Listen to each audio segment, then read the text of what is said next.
was in a high chair. I like being up high. Yeah. Short guy. I forgot that my new iPad got stolen, so I have nothing to look at my phone.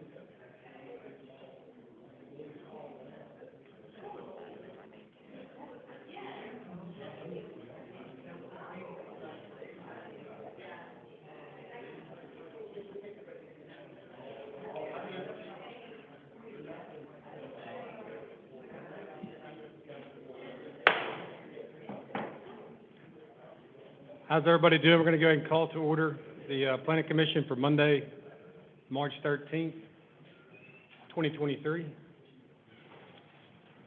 First, would like to welcome everybody. Standing in today for Mr. JR, he was absent, although he is joining us online. Approval of the agenda. Do we have a motion from the Commission for approval of the agenda? Or any changes? Move to accept the agenda as written. Is there a second? Thank you, Mr. Spraggins. All right, next order, we've got the, excuse me? Oh. All those in favor, please vote aye. Aye. Mr. JR, do you have a vote? Yes. On the, thank you, Mr. JR. The agenda is approved, unanimous vote. Next, we've got the approval of the minutes from the February 13th, 2023 meeting. Is there any questions or comments about the minutes from the February 13th meeting? If not, I will entertain a motion to approve. Is there a second? Second. All those in favor vote aye. Aye. Aye. Mr. JR, how do you vote? Yes. It is approved unanimously. Next order, we've got the staff report. Mr. Requette, do you have anything? Well, I just want to point out that we have a very, very special guest joining us today. Miss Judy Daniel and her granddaughter Lucy are here to observe the commission meeting. So we always love it when Lucy's in town and gets to join us for these meetings. So we're excited. Welcome, thank you. Building official report. Nothing other than what's in the report back. Very well. All right, moving on to the first order we've got is an administrative approval of case number 2939. Go ahead.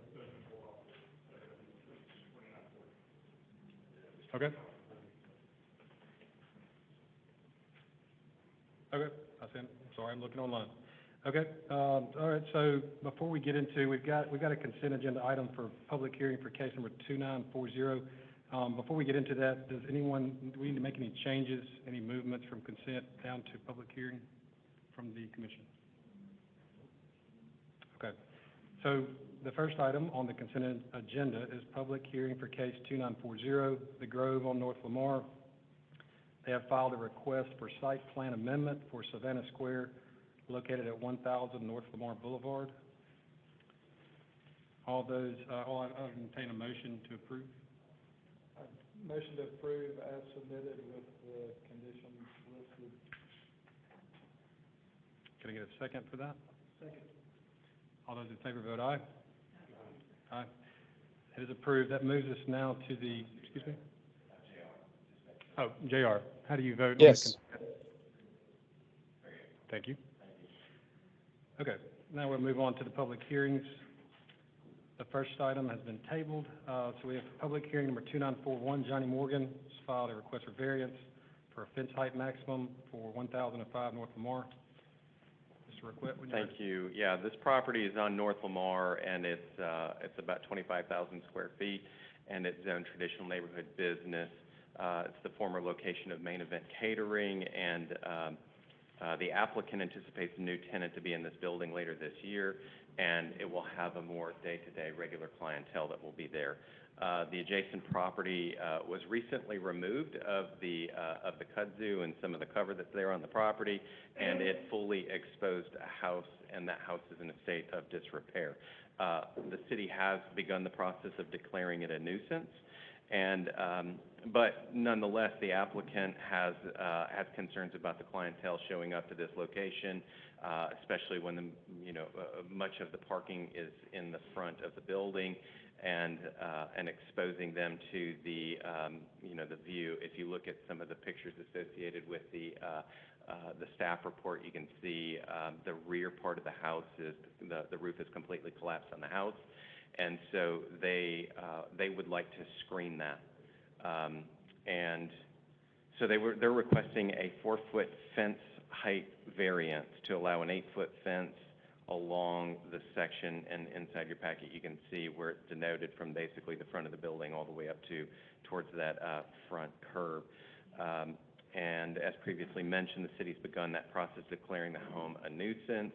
The property owner has been notified that they have 30 days to remove the structure from the property, and if they fail to comply with that demolition order, then the city of Oxford will take whatever necessary action is needed.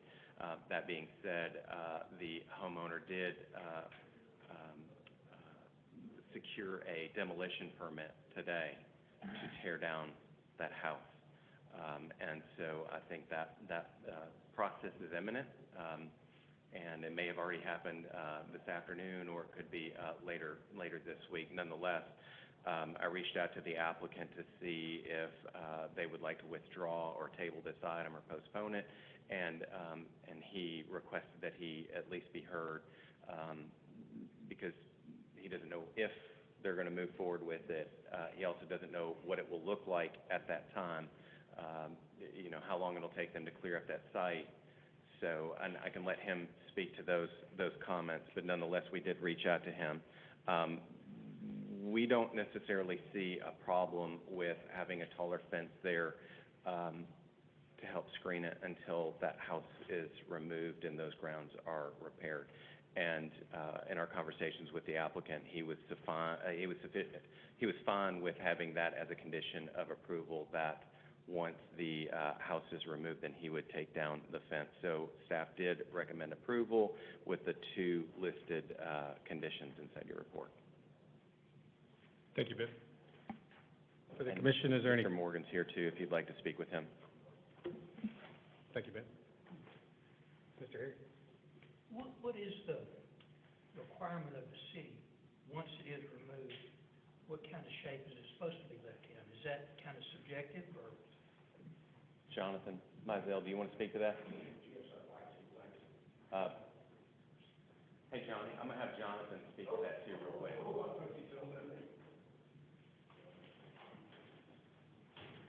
Yes, so hopefully by the end of this week, next week, they're going to start tearing down that house, demolishing, and when they do, that site is going to have to be totally cleaned from debris.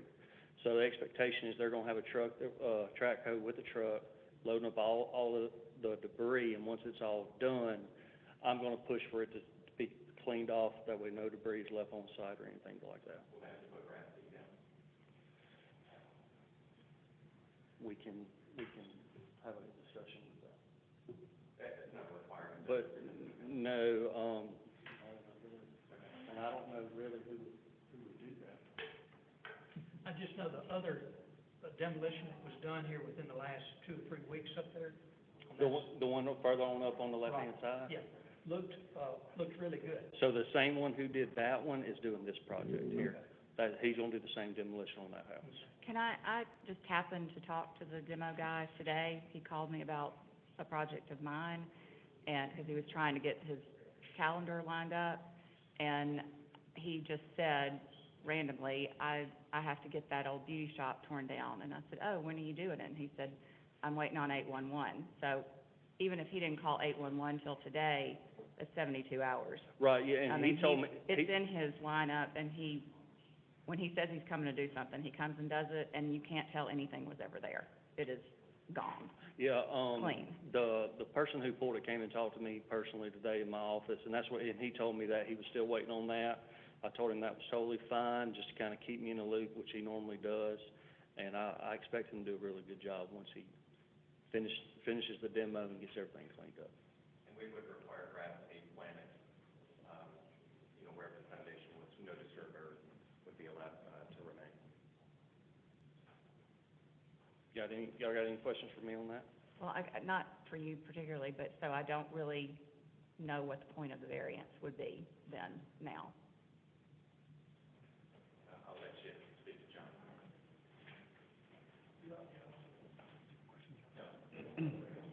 Don't know why you need a variance if the house isn't be there anymore. That's the point of it. Making sure for the. Yep. Thank you, ladies and gentlemen. I appreciate the opportunity to be here, but you listen to me, as far as my variance request.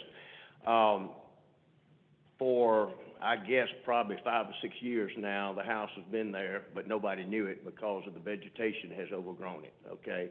So really, nobody knew that it was a house in all the kudzu and vegetation.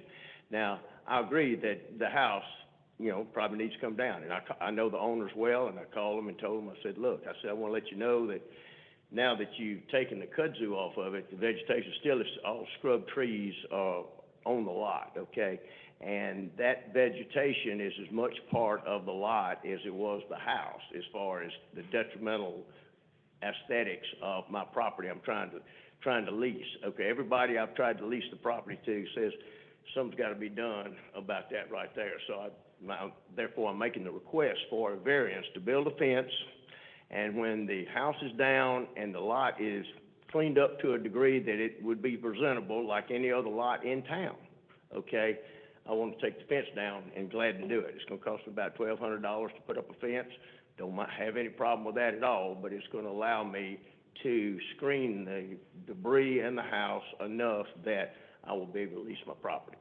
So that's my request, and I don't really have a problem in putting up a fence at your direction, and taking it down as soon as the house and the lot is going to, I think, Ross Boatwright is going to take the house down, I think.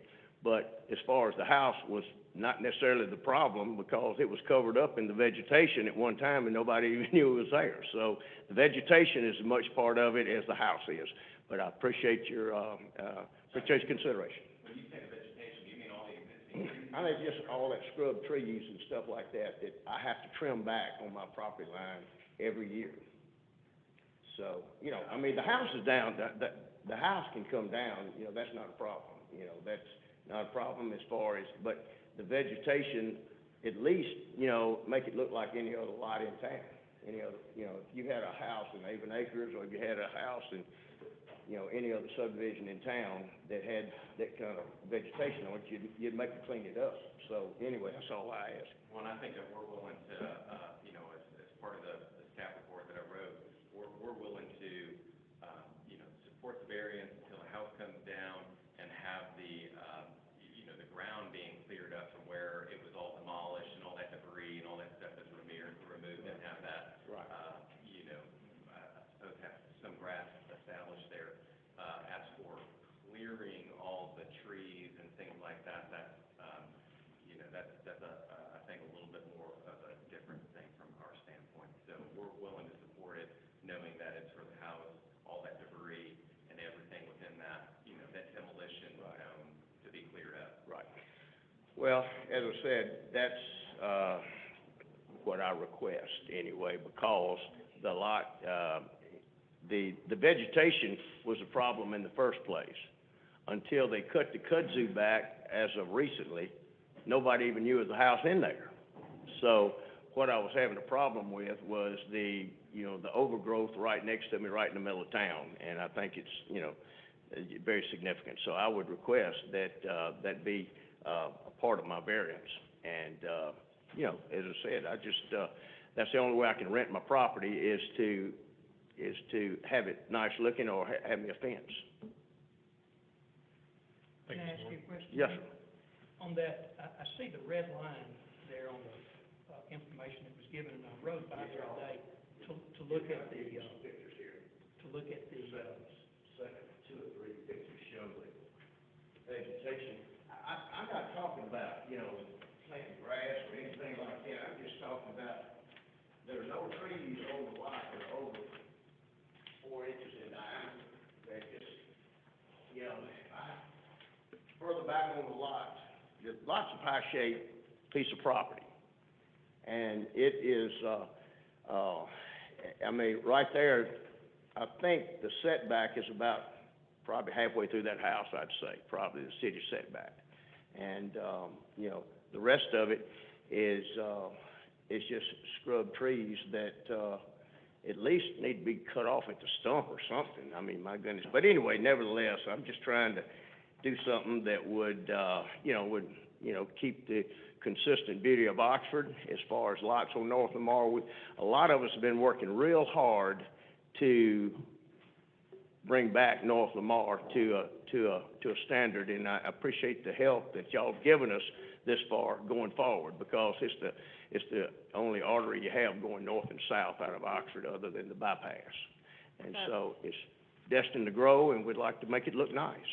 So I have a question, I guess, for Ben. If the house is going away, and if you say to Ross Boatwright, I want not a scrap left, there won't be a scrap left, then if it's vegetation and we approve this, it's just up to Mr. Morgan's discretion of when it satisfies him and he takes the fence down? No, I think my understanding was that it was for the demolition site to have that part cleared up. I didn't know, up until now, all of the other vegetation on the site needs to be removed. So, and when you look at the picture that's up on the screen right now, I mean, right up to his property is pretty clear of vegetation.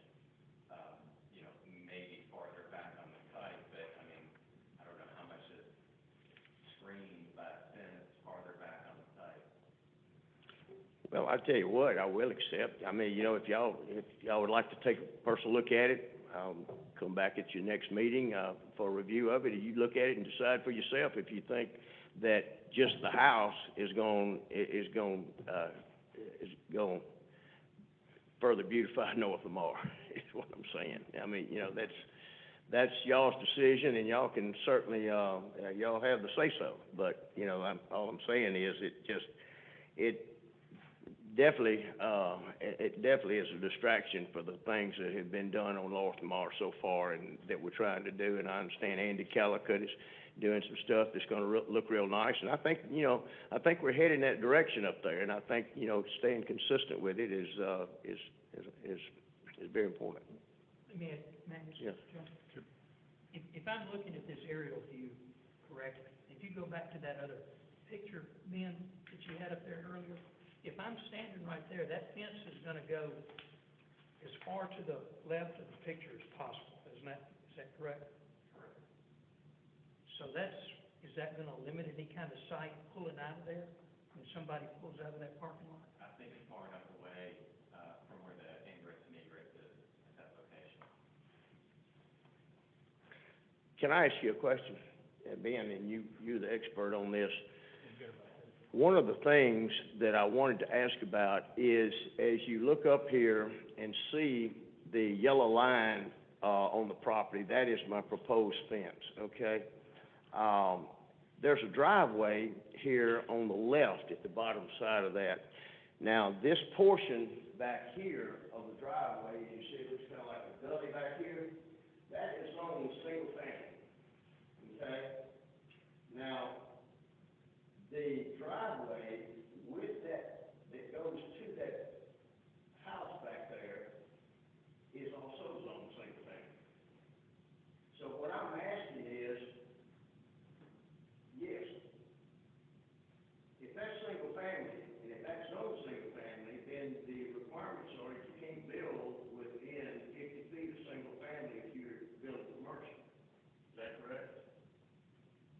There's a 50-foot buffer, unless it's a side yard, then it's a 15 to 25 yard. Okay. It's 150. But I just wanted to know that, that was my only information, is that is, because the driveway is zoned single family on the zoning map, and so that would be, if that is true, I don't know, I mean, if that's 50 feet or 15 feet, if it's 50 feet, it's very significant, but,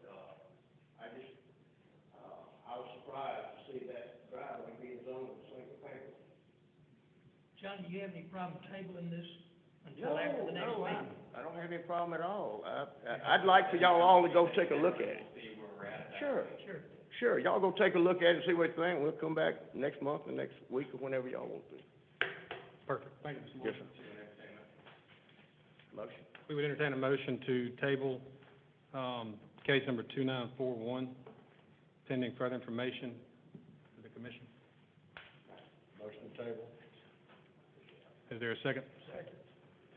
There's a second from, Mr. Harry. All those in favor, please vote aye. Aye. JR, how do you vote? Yes. Perfect, thank you. That is carried, so we will table the case number 2941. That brings us to case number 2942. Mr. Capamaza has filed a request for a variance from section 263, estate residential. Go ahead, Mr. Ben. This property is on Sisk Avenue. It's at the corner of Sisk and Carroll Lane. It's a two-story home, and it has a two-story home on the site. I'm sorry, it has a single story, and it's planned for a two-story home on the site. The property measures about just under half an acre. The proposed two-story home is located in the neighborhood conservation overlay district, and the front yard setback is determined by the adjacent properties. So it's actually determined by the director of planning, and our methodology has been in place for a very long time that we use the adjacent properties to establish a rhythm, so that way you can go not farther back than one of those homes, not closer to the street, so that way you at least maintain some sort of rhythm there. And so in evaluating this with the applicant's architect, we made a determination that that this would have to be situated 40 feet back from the property line, and the applicant is proposing to move it 7 feet closer, so 33 feet from the property line. Since we made the determination that based on the adjacent properties it was 40 feet, then they have to come before you to seek that variance, and that is why they're here. So the applicant states that the corner lot, this lot in particular is shallow, doesn't have the depth of some of the other properties, maybe a little bit to the west of the site, and so it's difficult for them to be able to design, as what they say is a building that meets today's standards on this particular site. They do note that the portion of the building that will extend into that front setback would be a porch, so there would be some visible lines that are going through there. It wouldn't just be, or some at least some visibility. It wouldn't just be a straight, hard building wall. Nonetheless, it would take y'all to approve a variance here, grant them a variance. Staff recommended denial, but we did list a condition in your report should you choose to grant the variance. And the applicant's architect, Stuart Laval, is here to answer any questions that you might have. Thank you, Mr. Ben. You bet. From the commission, are there any questions or comments? I've got one for either of them. What is the distance from the porch to the street is 33 feet? Is that what it'll be? From the front of the porch to the street would be 33 feet? From the front of the porch to the building right away would be 33 feet. 33 feet. Yeah, and the distance from right away to street, I'm sorry, I don't know. It's probably another, 8 feet. It's fairly close. I mean, 8, 10 feet probably, from right away to the street. 33 feet from the property line. Yeah, okay. And one thing I did want to mention that Ben didn't mention is that historically, this property, I don't know if we can pull up the site plan. I'm not sure that I have this property behind on there, but this site was broken out at some point in the past from the property behind it. So it's basically a half depth from Sisk Avenue. It's half the depth of all the neighboring properties until you get to the corner property at Bramlett. So that's a real hardship. It's a half depth of every other property on that street. And as well, there you go, perfect. Yeah, you can see the little house behind us and how that was historically one lot. And at some point before current owner, that was broken out, I don't know when. Although I did pull up the subdivision records, and it does show it was originally. Oh, does it really? Oh, okay, I have some misinformation there then. Okay, well, it is, compared to the other lots on the property, it's a half lot. And we have designed, 3,500 square foot, we're not even checking all the boxes. A real estate agent will tell you we don't have the guest room downstairs that we're supposed to have. And we're not quite able to get it to fit with kind of a typical layout, so it's not a mansion we're trying to put on there.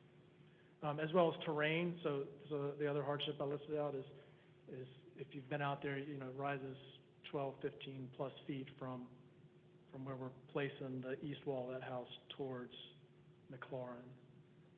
So basically half that lot to the east side isn't really buildable either. And just a point of clarification, the 40 feet was determined by the existing structure. If the existing structure is at 40 feet, and you see next to it is 45 feet. Yeah, I mean, I can't say that I think Ben made I mean, we talked about it too. I think it's an appropriate determination to set that setback, except, I think that their job is to set that setback not taking into hardship. It's just this is what the setback is. And now we need to look at what the hardship is on this, half lot. And then there is the one house up at the corner that is right up on the street as well. So we're not just blowing the rhythm out of the water. You have that one house at Bramlett that is right on the corner, or right on the street. We did also evaluate, there was a variance that was granted, I don't know, a few years ago on Fifth Avenue, just a little bit further to the west of Bramlett. But that variance, it was initially a front yard variance, some of you all might recall this, but then we looked at, there was plenty of depth of the lot for, I think, maybe 5 or 6 feet to go back in the rear yard.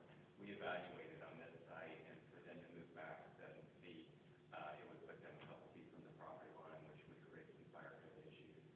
So we did evaluate several discussions before they ultimately decided to move forward here. Yeah. And the heated envelope being behind that 40 feet was something we tried hard to do, so that it's just a front porch with visibility through that's going beyond that setback. Has this property, is this the way that it was when the owner bought the property, or has it changed since he's owned it? I think this is the way that it was when he bought it. I think he bought it maybe 6 years ago or so. Okay. Somewhere in there. Ben, the subdivision that you talked about, I mean, the subdivision precedes the current setbacks, right? I mean, you're saying that lot had already been cut out when you went back to look at the subdivision, and this subdivision was built prior to the current setbacks that we have under the code, right? It's kind of like, Oh, yeah. Yeah. okay. Yeah, I think, And the house looks like it's been there for a long time. I agree. Yeah, I think the previous setbacks would have been consistent with what's there right now. I mean, you can see that across both sides of the steps coming at, kind of range from 40 to 45 feet, 47 feet. So, I mean, there's some setbacks, pretty deep setbacks along the avenue. Any other questions from the commission? Oh, yeah, I did want to mention that you all would have gotten by email the 2 letters of support from neighbors as well. I mean, I think the neighborhood is, would be supportive of this. It certainly is improving from the structure that is there, that is really not, I mean, it's a 2-bedroom post-war house. It's really not, by today's standards, even rentable, I think, let alone renovatable. I mean, we looked at it for renovation for the client and gave a hard no. That, it really needs to be scraped and a new house be built.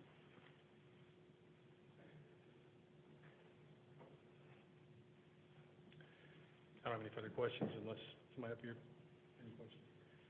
Is there any questions from the audience? Including those online? Any questions online, JR?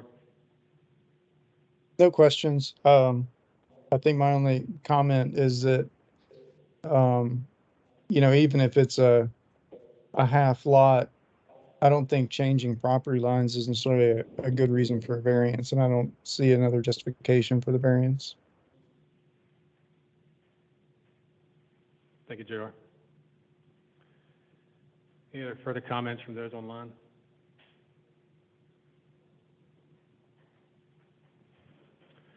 Okay, if there's no further questions or comments, Yeah, I would agree with Mr. J.R.'s sentiment. I have the same opinion. I don't see a hardship here. I don't see the lot having changed since it was purchased by the owner. Knowledge, the land development code had been adopted at that time. The purchase happened. So to me, knew what was coming.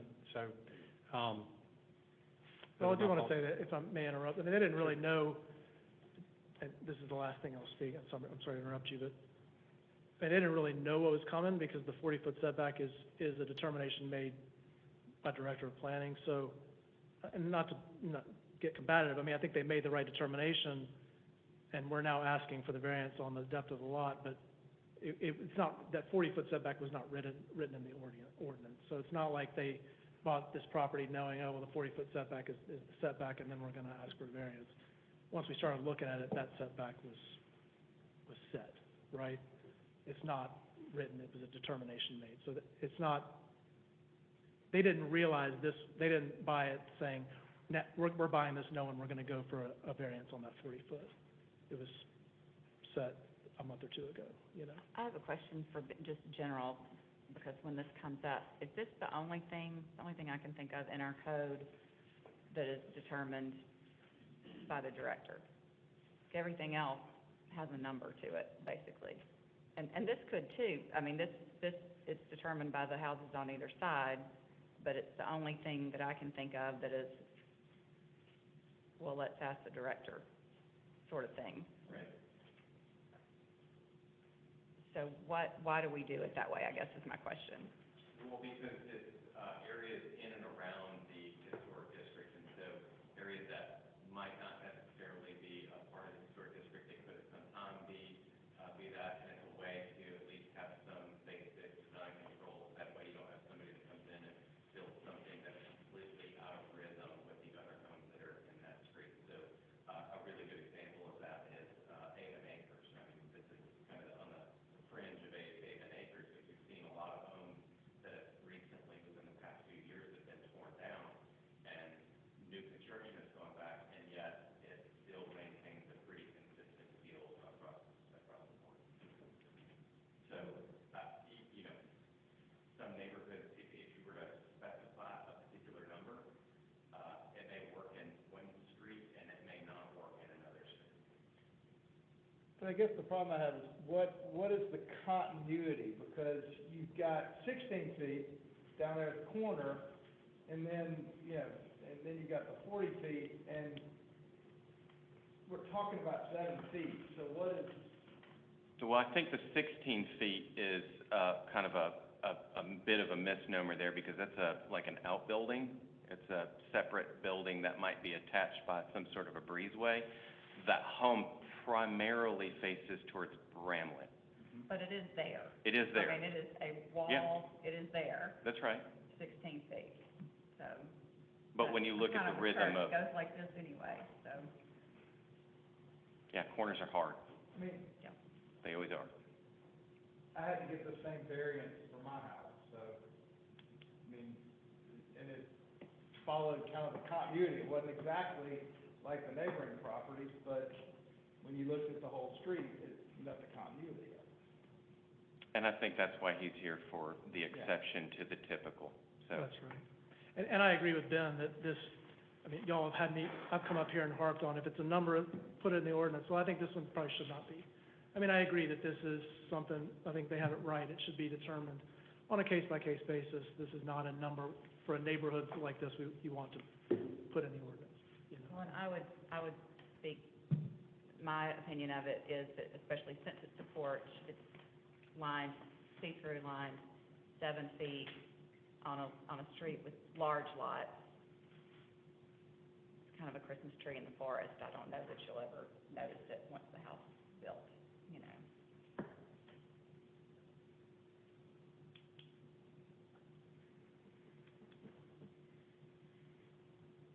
Further comments, questions? I guess to answer you got lost in all the comments, but at the time of the purchase, he could have went and asked. They didn't, you know, it could have been determined back then, and probably wishes he would have, quite honestly. Anyway, those are my thoughts, that's the consistency of my logic. Got it. All right, further questions, further comments? If not, I'll entertain a motion at this time. I'll move to approve the variance. Second. There's a motion and a second to approve the variance. All those in favor, please vote aye. Mr. Mylum? 2, 3, 4. The motion carries. It is approved. Actually, pardon me. Mr. JR, how do you vote? No, Was that a no or a yes? no, No. Okay. 3 noes. Mr. Johnson? Commissioner Jones? No. Okay. 3 noes, 4 yeas. 4-3, motion carries. Motion carries. Thank y'all very much. Approved. Yes, sir. Yeah.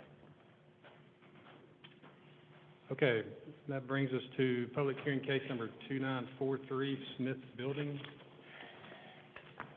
And that is also Mr. Ben Request. That's one for me tonight. Yes, this is a special exception request for, from the traditional neighborhood business for structure height to allow a one-story building. I think most of us in the room know where Smith Building Supply is on Highway 334, not 314, 334, just south of Lafayette High School. This, business has been in operation for 60 years. The property, the entire site measures about just over 10.5 acres. It's all zoned traditional neighborhood business, and the majority of the property that's around Smith Building Supply is undeveloped. The applicant is proposing to demolish the existing store, turning it into a parking lot, and demolishing the existing residence and replacing it with a newly constructed storefront. The applicant is seeking the special exception to allow it to be a one-story building, and most of the building materials that are proposed, actually all the building materials that are proposed are in keeping with our land development code requirements for building materials. The property was zoned traditional neighborhood business primarily because it was an existing business when it was annexed, and it had existing undeveloped area in anticipation. I think we even heard from them as part of the zoning discussions that they had intentions of expanding at some point. Otherwise, staff would have recommended residential zoning consistent with the properties that are adjacent to this. But being that it was a business in operation for nearly 60 or more than 60 years, that's why it has the TNB zoning. There's no other business in this area south of the high school. This is the only potential for it to have that. Given that, and I think what is being proposed, staff does support this request for a one-story building with 3 conditions listed in the staff report. And Jay Hughes is here on behalf of the applicant.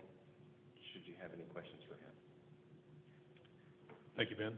Are there any questions from the commission regarding case 2943? While we're thinking, I would say, to just point out, this is a good example of where the property and the situation has changed since they owned it, of no accord or choice of their own. Any further comments or questions from the commission? Are there any questions or comments from those in the audience? Any questions from those online?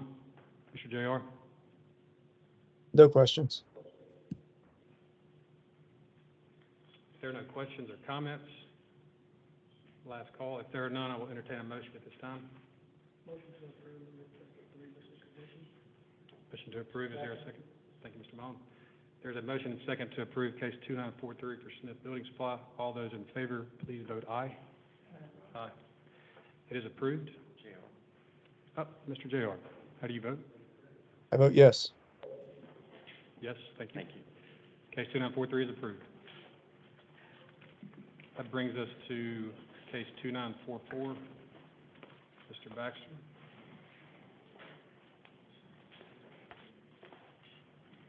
Okay, so this is a request for 2 special exceptions for property in Colonnade Crossing. Subject property is about 14 acres located in the middle of the Colonnade Crossing development. The site is a corner lot with frontage along Ferndale and Claremont. Applicant is proposing to build a multifamily apartment complex of 6 residential buildings and a clubhouse, tentatively named Edison at Colony Crossing. The building will encircle a water feature and common area with parking proposed to go around the perimeter of the site. We have not yet received a site plan, but this report will facilitate that site plan when it does come. The first request is for the use of ground floor residential. Of the 7 buildings proposed, the clubhouse is proposed with some commercial elements, while the other 6 are fully residential buildings. Inside a suburban quarter district, special exception to have ground floor residential. Applicant states that Colony Crossing subdivision is a large commercial subdivision with quite a number of different and varied commercial uses, especially in the southern half. We've seen some of those come through with gas stations, oil change, baseball training facility and such. Given this large concentrated commercial area, the proposal will provide a concentration of households and incomes needed to support this new retail and commercial development. Additionally, the applicant has listed commercial uses on the property of a pool, fitness center, dog park, pickleball courts, and a coffee bar, all that will have monthly memberships that are available to the public at large, as well as having a portion of the clubhouse available for reservation and having the commercial leasing office. Staff believes that having the apartments is a needed use in the community, and the provision of commercial uses with the multifamily allows for some measure of transition from the adjacent commercial to residential. Staff would like to ensure that these uses are included with any proposed site plan in the future, and staff recommends approval of the requested special exception with the finding that the use of ground floor residential will not adversely affect public interest with the 2 conditions that are listed in the staff report. So the second is for increasing the maximum front yard build-to line from 58 foot to 120 foot. Applicant states that Colony Crossing is a commercial subdivision, in which all the current approved site plans have parking located in the front yard of each site, which is typical of the commercial site in and around the area. In order to maintain that aspect of site design and given the topography of the site and the grade of the adjacent public road, the requested increase allows allowable build-to line distances necessary to adjust grades so that the buildings and designated parking areas are in compliance with ADA guidelines. In addition, the proposed design would cluster the residential buildings together in a way that would shield an interior common space from outside traffic. And staff believes that this is a reasonable request that furthers necessary design elements, including ADA compliance. Trees are indicated on the conceptual layout, and staff would like to see a robust planting edge between the city streets and the parking to include large, small trees, shrubs, grasses, flowers, and such to achieve a solid visual screening of the parking lots. And staff recommends approval of the requested special exception after finding that it will not adversely affect public interest with the 2 conditions that are listed in the staff report. Thank you, Mr. Baxter. All right, so for our clarification purposes, we've got 2, well, no question, but just for the commission, we've got 2 special exceptions, so we'll take part A, we'll talk about it, question, entertain, et cetera, do a vote on that. Ben, do we need to vote? I mean, we've got to listen to the same case number though, so, Yeah, I mean, I think you can just take them one at a time, just, A and a B. we have to get approval for both, and then, okay, what if we have one not get approved, and then just put it on the record? Okay. Yep. Okay, so we're gonna go through the first one, which is special exception A, the dwelling unit density for ground floor residential. This is a special exception, which is slightly different than a variance, a little lower threshold. Questions or comments about this from the commission? All right, Mr. Miles? It seems to me the commercial, your argument for the commercial are just amenities for the residents. What is the definition in the code for commercial? Because I don't want this to be a way that people try to slide in, quote, commercial uses when they're just amenities for the residents. One of the conditions that we have in here is approval for the plan is contingent on the provision of those commercial uses as part of the site plan. So, okay, but what do they have to do? I mean, we've seen where these people have put forth plans that had preconditions, but then they spend a ton of money, and you can't get them to back off on that. So what are the conditions on that? What do they have to do? I mean, they have to provide a membership plan. I don't know. I mean, they got one pickleball court. How many members can you have? Yeah, you may want to ask the applicant those questions.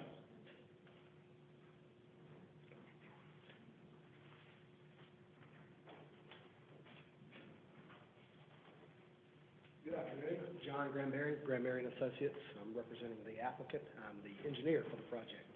I think the question was in regards to the commercial uses, Yeah. and specifically why, how they relate to actual commercial uses, I believe.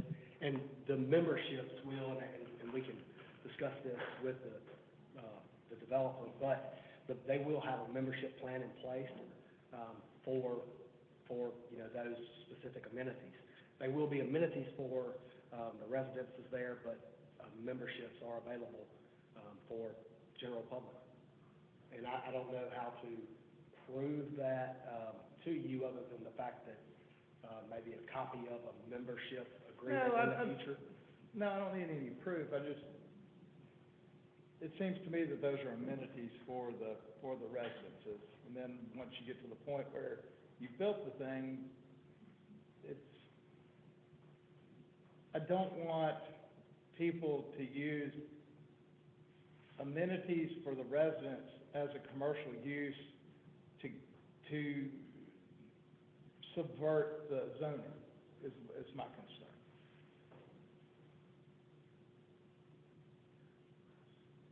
Yeah,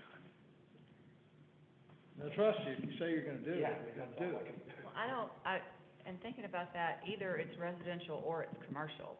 And if there aren't gonna be bedrooms in it and bathrooms in it, then it is commercial. Right. It doesn't really matter who gets to use it. Okay, It's commercial, right? okay. And there's no requirement of the amount of commercial space, so long as you have some commercial space. So I'm asking.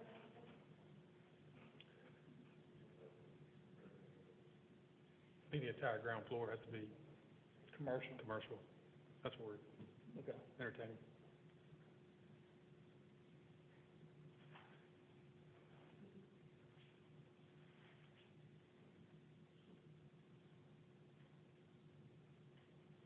I think we're entertaining that some of it be residential, that it's not primarily all, is that right? We're asking for an exception to the first floor, having some residential, right? Okay. So it's not gonna all be commercial, and I guess your question is how much commercial, and how do we gauge how much is commercial? Is there a percentage, maybe? So, J.W. McCurdy, the six buildings that'll have residences in them will have, first floor residential, and then the rest of the buildings, will be commercial or amenities. And Mr. Mallon, I hear what you're saying, I agree. I think that the reason it's a special exception, because there's not a blanket rule for everything, right? This is in the middle of 65-acre commercial development. We already got gas stations and restaurants and oil changes and doctor's offices and workout places, and so it would, right, from an economic standpoint, it doesn't make sense to put more of that right there, because there's already those uses to serve the people that are gonna be living there. Yeah, and I don't disagree with you, JW, but my concern is not specifically just your project, but anybody that wants to build apartments in any places, T and B, saying, well, I'm gonna put in a workout facility and build 3 stories and say, all right, if you wanna become a member, Right. it's now commercial. And- That's my concern. And we're looking at some T&B property that has those, difficulties already, Sure. because right, we have vacant commercial space all over town, not I'm just with you. Oxford, but all over the country. But this is SCO, suburban corridor zoning, not T&B. Right, I'm with you.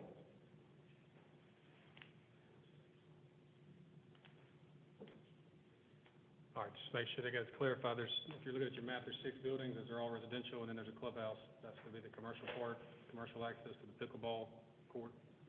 I guess, commercial access to the pool, I'm guessing, right? That's right. It'll all be membership driven, and the clubhouse will be available for reservation, you know, pay by the hour, whatever. We ain't gotten that far, right, because we hadn't gotten all the way through the site plan process. We're trying to make sure we were gonna get the special exceptions. We didn't wanna put the cart ahead of the horse, so to say. Sure. Fair enough. Is everybody clear on what? Yeah, I'm good. Any other questions or comments, from the commission here? While you're thinking, anybody online, Mr. JR, any questions or comments? No questions. Any questions or comments from those in the audience?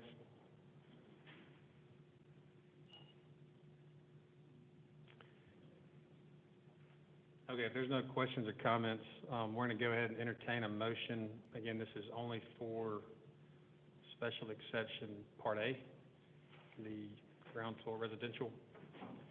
I move that we grant the special exception with the two conditions as noted by staff. Thank you, Mr. Harry. Is there a second? Second. There is a second to approve Part A only. All those in favor, please vote aye. Aye. JR, how do you vote? Yes. It is approved, and again, that is including the special conditions as noted. All right, next, we will entertain Part B, special exception for the front yard build-to line, the maximum. It's already been covered. Are there any questions or comments, or does anybody need a refresher on that?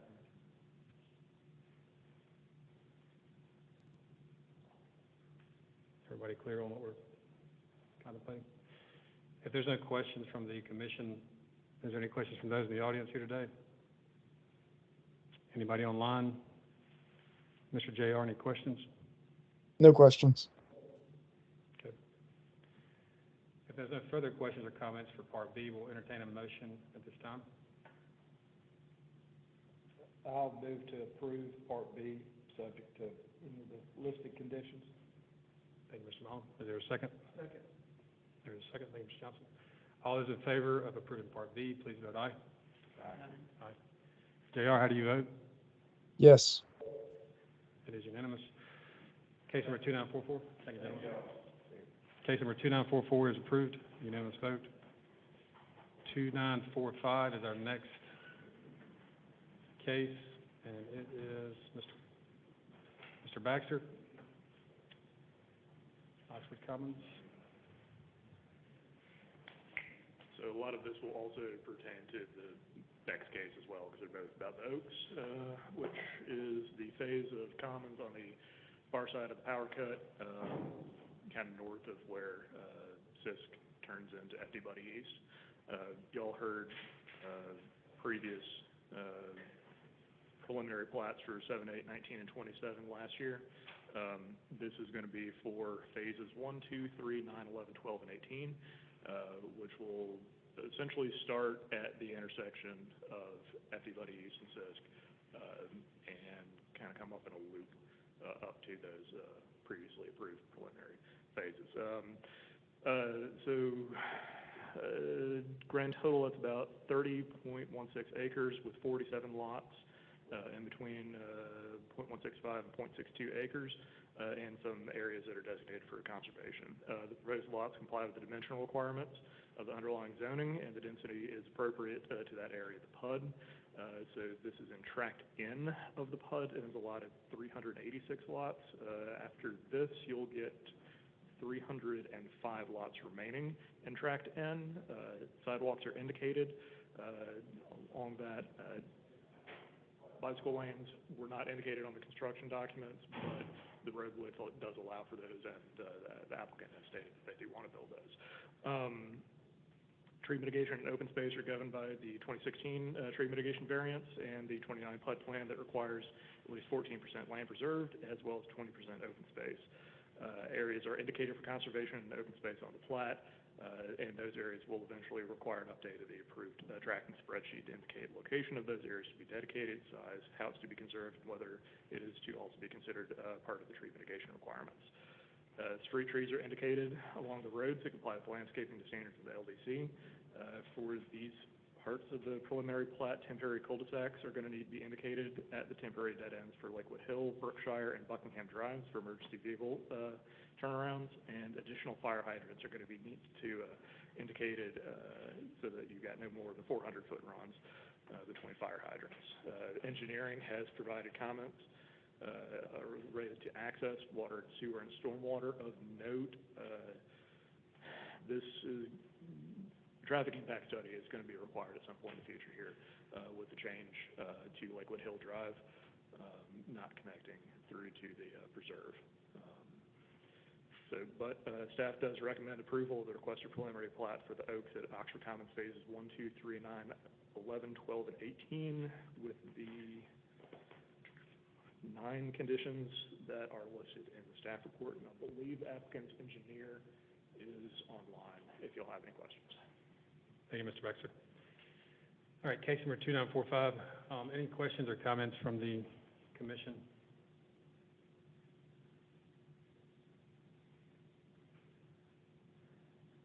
Mr. Chairman, I've got a question.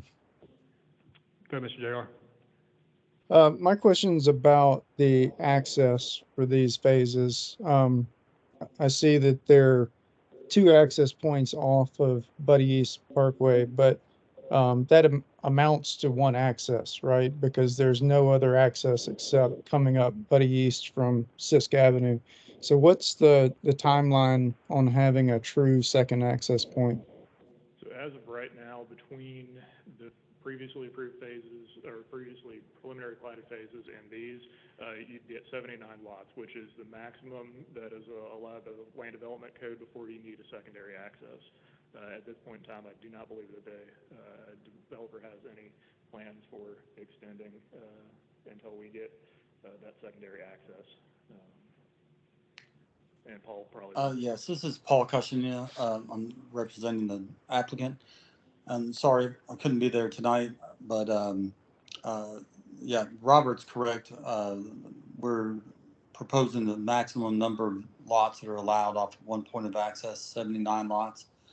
And our client, the developer, has secured access to Campground Road to the east, which will be part of any future phases of development that are proposed.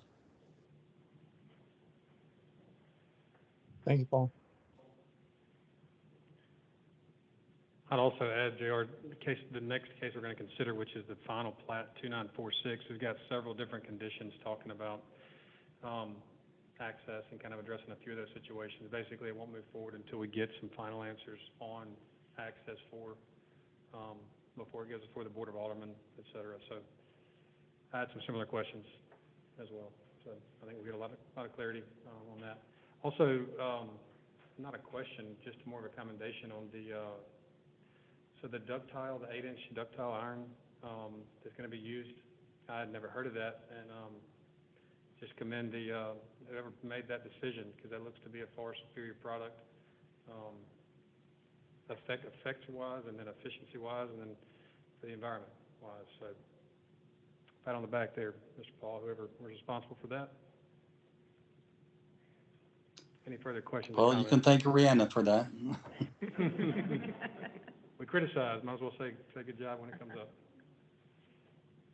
Any further questions or comments? Again, case 2945, preliminary plat approval. If there's no questions from the commission, are there any questions or comments from anybody else online?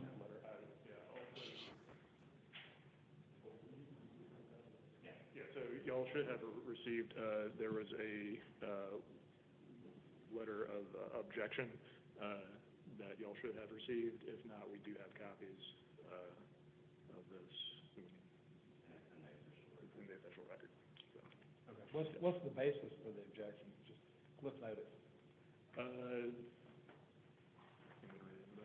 Well, I mean, Cliff Note is connection to Lakewood Hill Drive. Okay. Or secondary, Okay. the floodplain with that have a secondary Right. connection. And then also it was noted about pedestrian connectivity or bicycle lanes.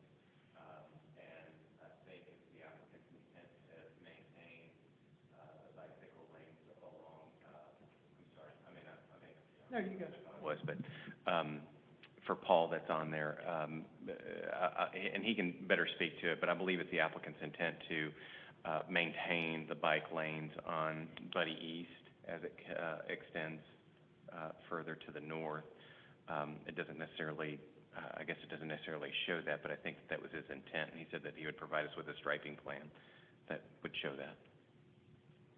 Okay. Yes, that's correct. Buddy East Parkway, as we have it designed on these plans, matches the section of Buddy East Parkway that goes west toward Oxford High School that has striped bike lanes, and this section of Buddy East Parkway that we're proposing matches that width, and it will accommodate 2 travel lanes for vehicles and 2 bike lanes. Thank you, Paul. Yep. Anybody else with any questions, comments related to this? We're entertaining. Hey, just curiosity, is the Lakewood Drive connection, is that the issue that we tried to deal with earlier, but?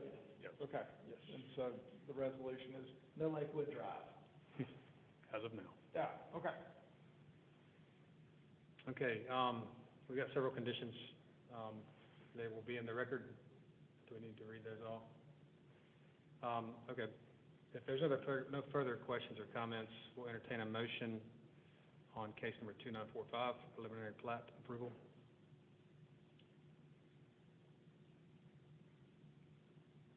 I move that we grant the preliminary plat approval with conditions as noted by staff. Thank you, Mr. Terry. Is there a second? Second.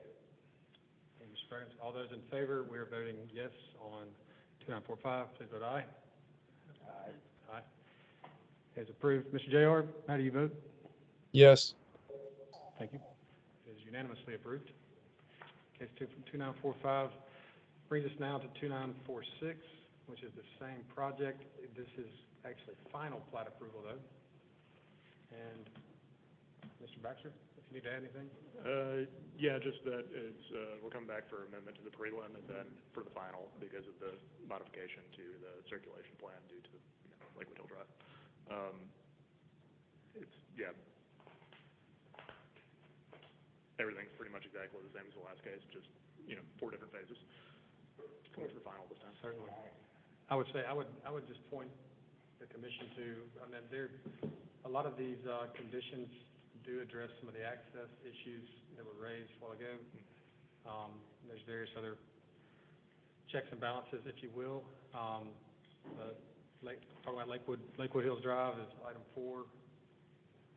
Talking about changing the name if the connection is made. The traffic study is still there.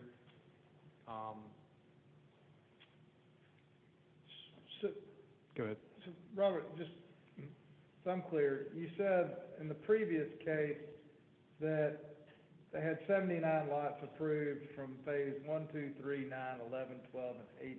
Including also the ones in 7, 8, 19, and 27. Okay, Yep. sorry, Yep, that's what I Yep, didn't, yep. I didn't understand, okay.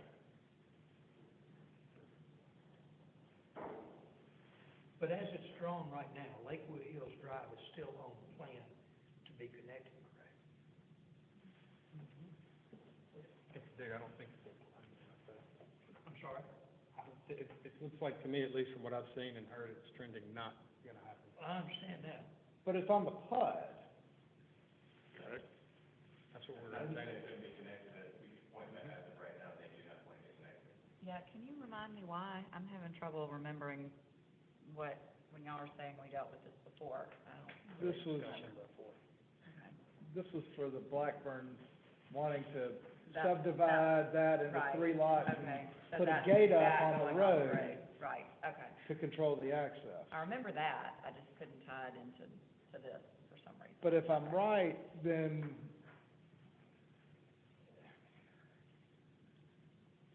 somehow the Board of Aldermen denied amending the PUD, but approved amending the plat, something, but Lakewood Drive, Hill Drive is on the PUD, right? And to take it off the PUD, you gotta amend the PUD.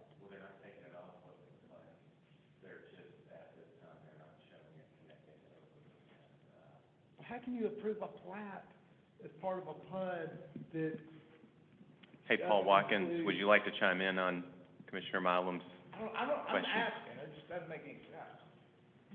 Dan, I'm sorry, I didn't hear the last thing that you said. Your mic was cutting out. Paul, Michael, this is Kirk. My question is, how can you have a PUD that has streets and designs on it, and then deny amending a PUD, but then amending a plat that basically changes the scope of the area when the PUD amendment has been denied? I guess that's the question. So how can you have Lakeville Drive and then come back and say, well, it's on the map, but we're not gonna build it? Paul Watkins, this is Paul Castagna. If I could just speak to that real quickly, these phases that we're requesting approval of tonight, they are compliant with code. They meet the requirement for 79 lots off of one point of access. We do not intend to come back with any more approvals until we have an additional point of access.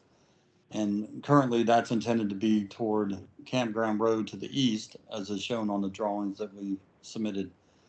So I think it's pretty clear that this request complies with the current code. But I think Commissioner Mylum's question is, if the PUD represents the zoning and the circulation pattern and it has Lakewood Hills Drive on it, why would the Planning Commission approve a plat that doesn't include that circulation?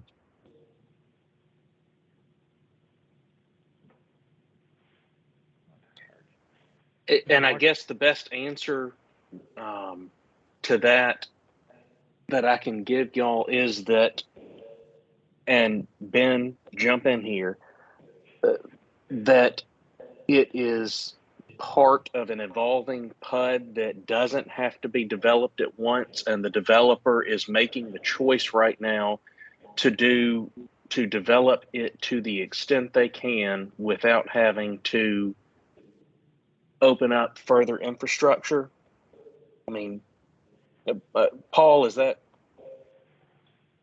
sort of Yes, where I we're think at? that's accurate. Yes. Well, so he could just develop everything except this one road and say, oh, I'm through now. I don't want to do any more. Well, I think Paul's right. I mean, there are portions of the heights that have been constructed, and, there's future connectivity that was designated there, but those connections have not yet been made. I think their intent is to be made. I don't know that I can speak to the intent of connectivity to Lakewood Hill Drive at any point in the future. I don't think it's their intent at this moment to connect Lakewood Hill Drive over to FD Buddy East. But they do have another means of, they are planning for another means of ingress and egress that will help alleviate the issue of, at least getting in and out, and it's not just at one point. So if there's, always one of our concerns is, if there was an incident that were to take place, let's just say at the intersection of Sisk Avenue and Buddy East, right now there's no other way to get in and out. And if you have the connection, at least with Campground at this point, that will help. We believe, as we previously stated in previous reports, we also believe that it was important to have Lakewood Hill. And, as this process has been taking place for over 20 years, maybe that connection will also be made here at some point in the future too. That's all I got. So what's the traffic study gonna study? If we know they're not gonna put in a road, what's the traffic study? I mean, why is it, if that's a requirement, what are we gonna study? We know there's one road.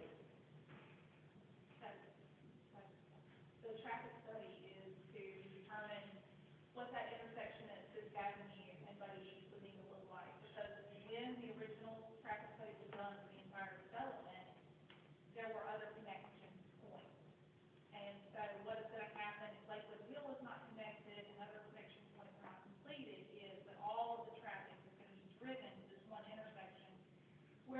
has originally been anticipated to be driven to. Further connections to other roads are also gonna pull traffic, and so I think that what I anticipate the study could show is either the need for a traffic signal, a roundabout, some measure, some means to control a larger number of traffic, at that intersection.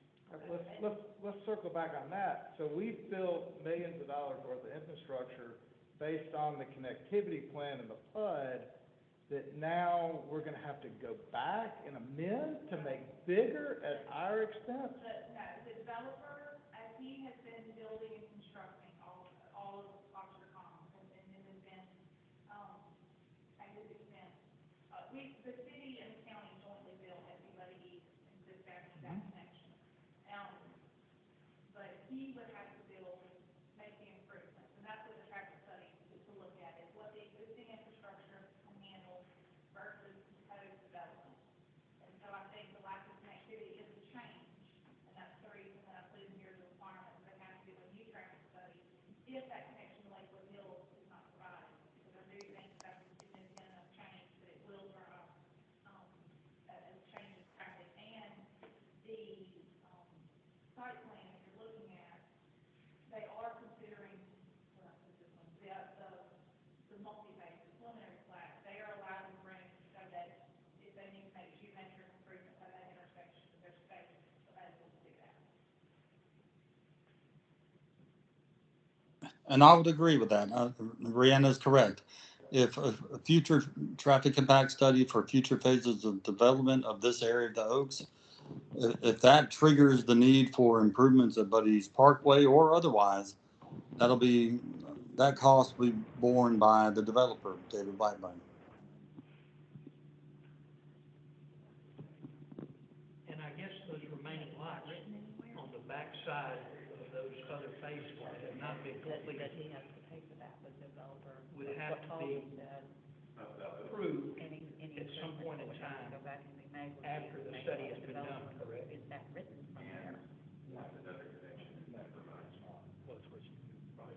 So he couldn't get those approved if he doesn't have the current right now.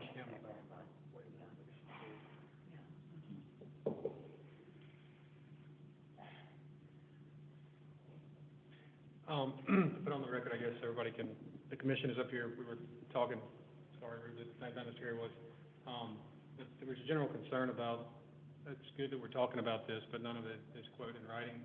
And so I was saying to them that is, it'd be preferable to have gotten it all right on the front end. But where we are today, we could have a added condition, should we so desire, to address these concerns. I've got a quick question. Go ahead, Ms. Rand.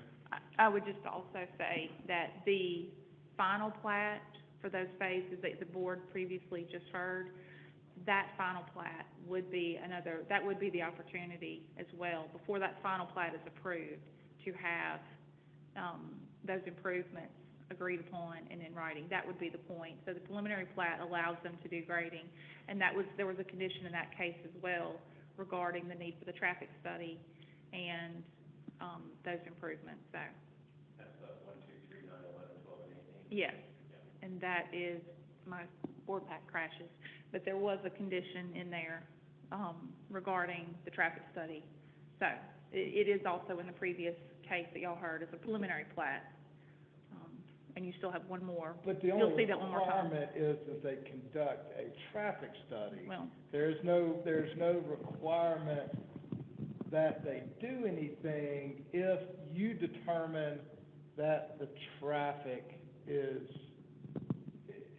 insufficient, right? I mean, well, so it's, when the traffic study is provided, we'll look at the recommendations and, determine if we concur or if we, do not, and then I will provide my analysis at that point to you. And so typically, what the recommendations that are made in the study are, you need to, add a turn lane or a signal, and then I recommend that those be part of the approval requirement. And so that's the point when they are, noted in writing as part of those approvals. So we would have the traffic study and have your recommendations from the traffic study before we did a final plat approval? That is how it will normally work, yes. So, How would now it this not is, normally work? well, if it not, they normally, Is that how it's gonna work, or? well, I don't know when they're going to be back for final plat approval. And so if it's, that's one of those that we will have to assess. So I don't know when they're coming back for the final plat approval. We are discussing all of this now about the traffic study, but those, that would take some time, and they're gonna have to work through all of that, so. But they can't start putting houses on there No. until they get a final plat Correct. approval. That is correct. That's right. That's right. And there's no way to get a final plat approval without going through the board. Right, I know, I'm Yes, making sure. yes, Now, we are about to entertain the final plat for this phase. You're talking about a different, yes, okay. but you are about to approve the final So plat that's, for this phase. that begs the question. Yeah. She's talking about prior cases, not prior, yeah, prior cases, but phases, what'd you say, phases? Well, that's with the prior case with 1, 2, 3, 9, 11, 12, and 18. 1, 2, 3, 9, 11, 12, and 18. But they're all serviced by Buddy East Parkway. Correct. So if we Yes. approve this final, if we approve this final plat under 2946, If they you- have to do a traffic study, but there's nothing requiring Right, them and, to do and anything I will else. say, and I thought that I had this in the report, but I will say that the addition of 32 homes coming out into this intersection, I do not believe would have a significant enough impact. So I do believe that the commission is safe in approving 32 homes through this intersection. That's not gonna be enough traffic for this phase here to alter traffic significantly. So I don't, if nothing else, I always try to look at it as, if this is the last thing that happens here, where are we? And so, if this is all that we ever get to look at and vote on, if this is all the commission gets to look at, then you have not, created an issue with traffic at this intersection because of the number of units. All right, everybody clear on what's going on here? I was gonna make sure, there is only one point access though currently for 2946, we're talking about one access point out back to Buddy. So, Currently. there is one paved primary access in the, Buddy East Drive is the initial, and then shortly into Buddy East, the road splits. And you have Buddy East Drive that continues to the north, and then you have Lakewood Hill Drive, or if it's named another road, that circles out and comes back around. And so, if something happens to the primary paved, I'm gonna call it Lakewood Hills Drive for now, if something happens to that, then there is still gonna be a crushed stone gravel, surface on Buddy East that they'll be able to come down until they come back to that point. So the risk of only having one point of connection is really in that segment where Buddy East and Lakewood Hill Drive meet and then joins Fisk Avenue. When you're using something like that, like the crush, you're talking about for emergency, Yes. I would assume. Yes. Does that show up for the emergency responders? Like, when you build in a new subdivision, period, it takes a long time for those addresses to go into a system that's gonna show up on GPS or anything else. Will they have any idea that that is there, how to use it or get to it or anything? Yes. So I could not speak for how fire does it, but every site plan approval goes through the fire department for review and approval. And then they go back and carry that information and those approvals about how to access each subdivision, each individual building. They have that information, they carry that knowledge back. I couldn't speak to how it happens, but I know they know. The ambulances do that, the cops do that, everybody has every temporary thing in their system? I know that the fire does, and and then the police are everywhere, so they know every little connection, so, yes. And the road, the gravel, we've been told that the crushed stone road is going to be open and available for the public to use if they choose at any point. It's not gonna be bollarded off, it's gonna be there, but most people just aren't gonna wanna drive on it because it's crushed stone, so. And the building official does require an address to be posted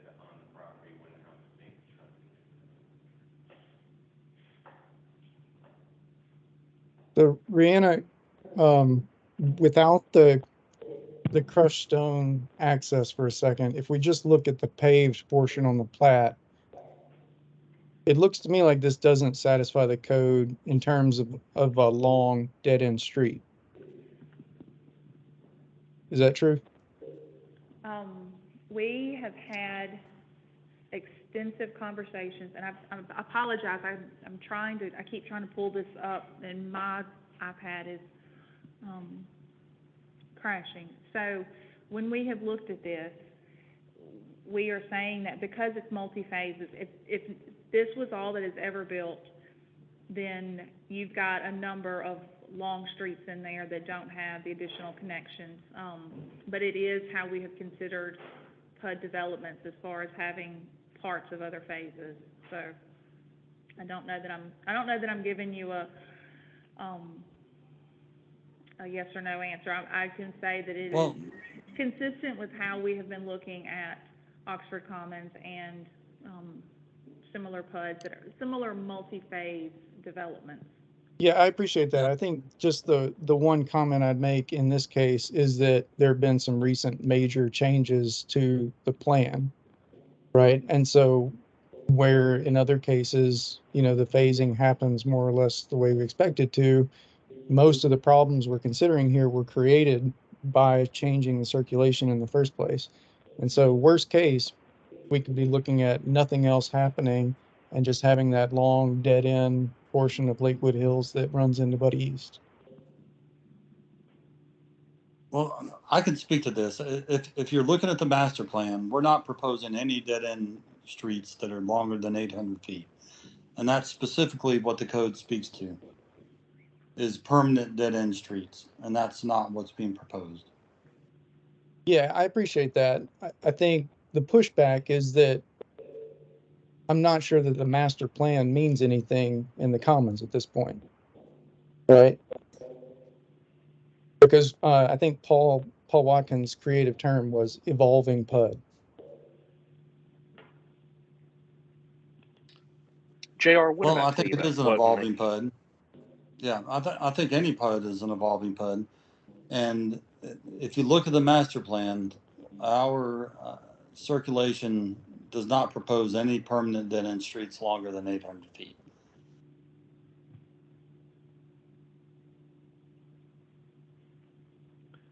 I've got a quick question. How are we gonna access this 7, 8, 19, and 27? How would it be accessed right now should the previous preliminary plat not be approved? Or there be a problem? It looks like it's landlocked is what I'm asking.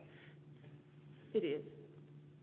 And that is the reason that we've required a bond to be provided as part of the preliminary plat approval, the previous plat approval, and as part of this approval, is that they have to provide a bond so that so that there is the ability for this road to be connected.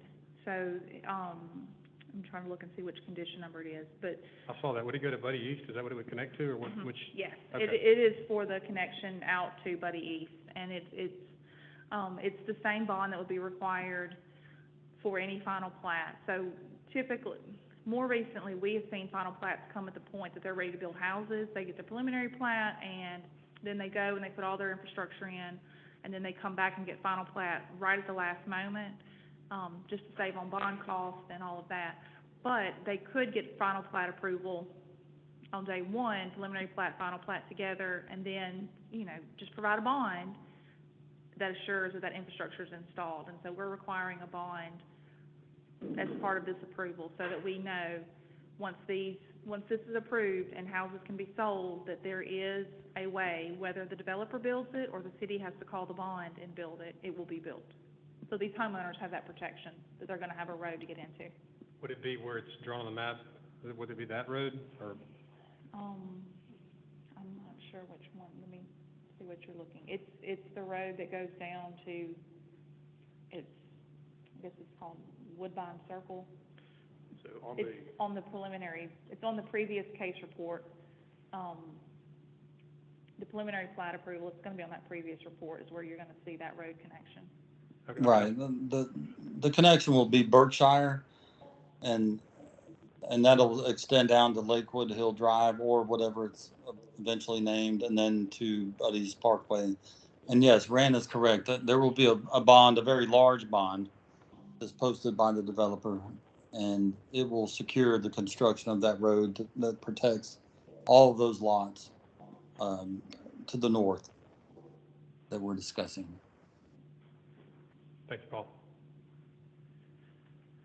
That's all the question I had. Anybody have any further questions or comments?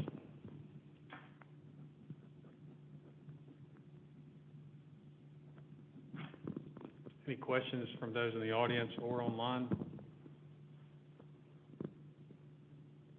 JR, any questions?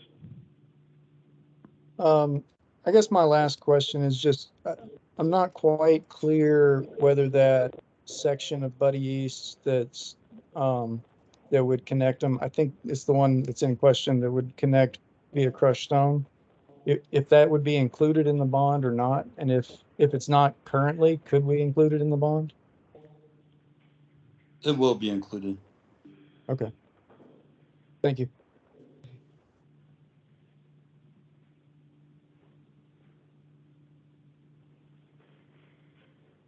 Any further questions on the bond or in general?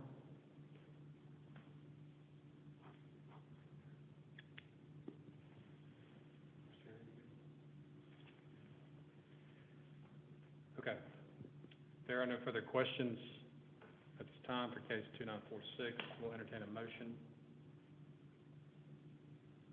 Again, this is preliminary and final for phase 7, 8, 19, and 27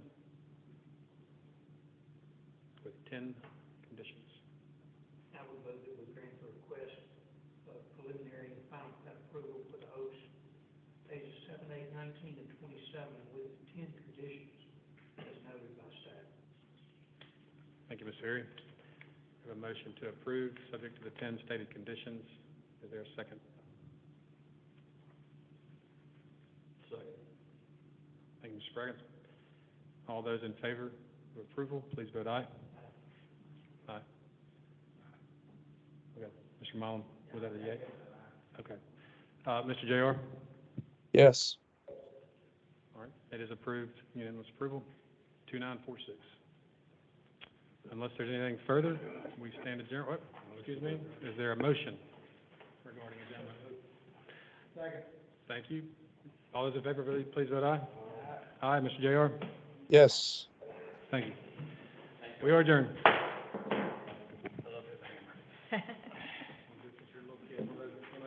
Yeah. Chairs, step real.